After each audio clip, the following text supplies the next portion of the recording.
kulan ra'iisul wasaaraha jamhuuriyadda federaalka Soomaaliya Maxamed Xuseen Roble halkaasoo aanu ku wehelinay ra'iisul wasaaraha inaan kala qayb galno shirkaas ra'iisul wasaaraha iyo wasiirku waxay isdhaafsadeen warbixino halkaasoo aanu qodobadii ugu waaweynaa oo ka mid ahaa wada hadalka intii lagu jiray shirkaas ay ka mid ahayd in Soomaaliya oo hadda u gudubtay marxalad doorasho la isku raacsan yahay kuna socota jadwalkii loo dejiyey wixii khilaafaad ahaa ee siyaasadeedna horey looga gudbay ay muhiim tahay in bulshada caalamka gaar ahaan European Union oo Ireland sida aan sheegay ay ka mid tahay xubin ay sii daayaan dhaqaalihii u xayirnaa maaragtay is-afgaran waaga ku yimid arrimaha doorashooyinka maanta waxaan halkaa kaga hadalnay sida Soomaaliya iyo fikirka ay ka qabto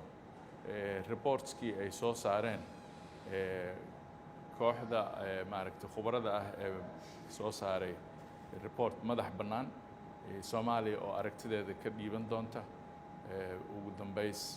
bishan dhammaadkeeda aan ku jirno soddonkeeda iyo in European Union ay taageeraan aragtida Soomaaliya ay ka qabto sii joogitaanka AMISOM iyo optionska ama maaragtay xulashooyinka halkaas lagu